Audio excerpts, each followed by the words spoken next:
Mais avant tout, faut bouger la tête।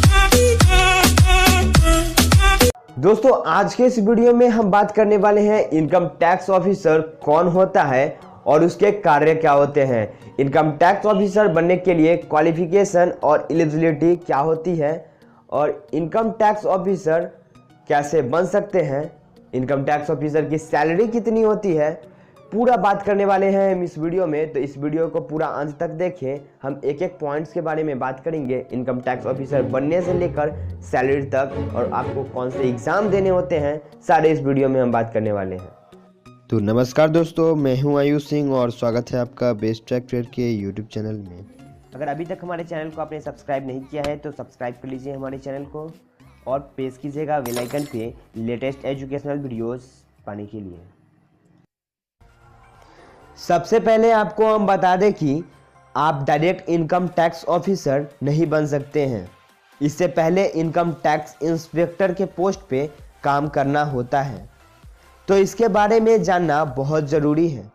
सबसे पहले बात करें जॉब की, तो जॉब सी ग्रेड की होती है। हमारे देश में दो टाइप्स के इनकम टैक्स अथॉरिटीज़ हैं। पहला सीबीडीटी यानी central board of direct taxes, दूसरा है CBEC central board of excise and custom. पहला सीबीडीटी के लिए काम करते हैं।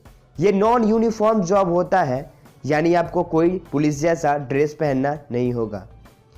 यहाँ पे आपको दोनों तरह के जॉब मिलती है, डेस्क जॉब, फील्ड जॉब। पहले आपको ऑफिस वर्क मिलता है।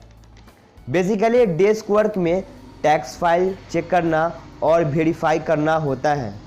उसके बाद जब आप फील्ड में जाते हैं तो आपको इनकम टैक्स के रेड में शामिल होना होता है, इन्वेस्टिगेट करना होता है। इनकम टैक्स ऑफिसर बनने के लिए क्या एलिजिबिलिटी होनी चाहिए, इसे जान लेते हैं। सबसे पहले एजुकेशन क्वालिफिकेशन की बात करते हैं, तो किसी भी स्ट्रीम से और सब्जेक्ट से आपको ग्रेजुएशन पास होना अनिवार्य है। ग्रेजुएशन मतलब BA, BCom, BSc, BTech, BCA इत्यादि।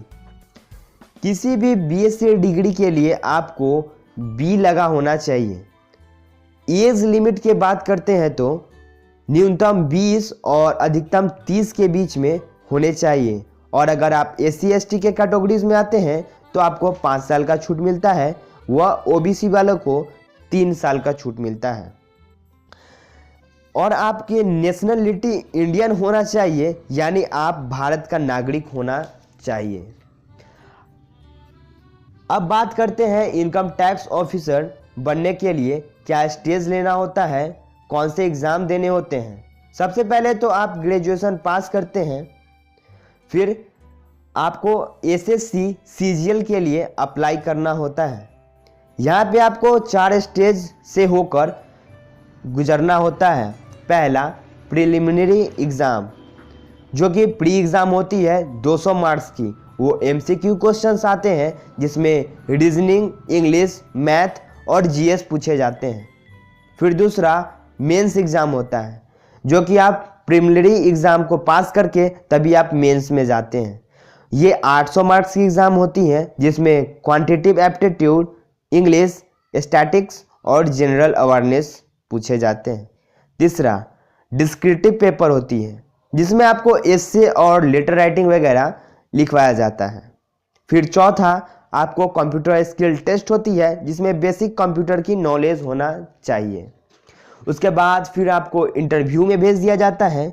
आपको इंटरव्यू क्लियर करने के बाद फिर आप बन जाते हैं income tax inspector, income tax officer नहीं। आपको कुछ साल काम करने होते हैं और एक्सपीरियंस लेना होता है इनकम टैक्स इंस्पेक्टर के रूप में। फिर आपको प्रमोट करके इनकम टैक्स ऑफिसर बना दिया जाता है। और यह तो बात हो गई इनकम टैक्स ऑफिसर बनने की ये क्वालिफिकेशन के बारे में। अब हम बता दें कुछ हेल्थ और फिटनेस के बारे में क्या आपको चाहिए। आयकर विभाग अधिकारी बनने के लिए शारीरिक योग्यता, इनकम टैक्स ऑफिसर बनने के लिए मेल कैंडिडेट्स की हाइट 157.5 सेंटीमीटर और सीना फुलाकर 81 सेंटीमीटर होने चाहिए। सहनशक्ति टेस्ट, इसमें उम्मीदवार को पैदल चलकर 15 मिनट में 1600 मीटर की दूरी व साइकिलिंग करते हुए 30 मिनट में 8 किलोमीटर की दूरी तय करनी पड़ती है। फीमेल कैंडिडेट्स के लिए हाइट 152 सेंटीमीटर और वजन 48 केजी होना चाहिए। सहनशक्ति टेस्ट, इस टेस्ट में महिला उम्मीदवार को पैदल चलकर 20 मिनट में 1 किलोमीटर दूरी व साइकिलिंग करते हुए 20 मिनट में 3 किलोमीटर दूरी तय करनी पड़ती है। इनकम टैक्स ऑफिसर बनने के लिए आपको ये सब बारे में आपको बता दिया कि क्या क्वालिफिकेशन चाहिए, कौन से एग्ज़ाम्स होते हैं और कितने माध्यम में एग्ज़ाम लिए जाते हैं, कितने मार्क्स के होते हैं।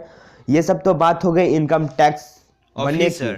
अब हम आपको बता दें कि इनकम टैक्स बनने के बाद आपको सैलरी कितनी मिलती है। तो सैलरी की बात करें तो सैलरी मिनिमम पहले आपको स्टार्टिंग रेंज में 7वें वेतन के अनुसार इनकम टैक्स ऑफिसर की स्टार्टिंग सैलरी 50,000 होती है। साथ ही आपको पर्क्स की सुविधा पर्क्स मिलते हैं, आपको कुछ फैसिलिटीज़ मिलते हैं गवर्नमेंट्स की तरफ से, जो कि आपको ट्रेवलिंग हो, फ़ोन बिल्स हो, हाउस हो गवर्नमेंट के द्वारा, और फ्री में आपको रहने का जगह मिलता है और भी बहुत कुछ। तो ये तो हो गई स्टार्टिंग सैलरीज़ के बारे में, और अधिकतम सैलरीज आपको पोस्ट के हिसाब से मिलती है। साथ ही आपको समझ की एक अलग ही, आपको समाज में एक अलग ही आपका रिस्पेक्ट होता है, एक अलग ही आपका अनुभव होता है। अगर कहीं भी आप जाते हैं तो आपको अगर अपना परिचय देते हैं, आप खुद को इंट्रोड्यूस करते हैं इनकम टैक्स ऑफिसर की तरफ से हैं, तो आपको सही में एक अलग नज़रिए से देखा जाता है। तो दोस्तों ये सब बात हो गई इनकम टैक्स ऑफिसर बनने की, सैलरी की। आज हमने बात किया कि कैसे इनकम टैक्स ऑफिसर बने और एज क्वालिफिकेशन क्या चाहिए और कितने माध्यम में एग्ज़ाम होते हैं। तो अब हम आपको बता दें कि इसके फॉर्म कहाँ से भरे जाते हैं और इसमें कैसे हम जाएं।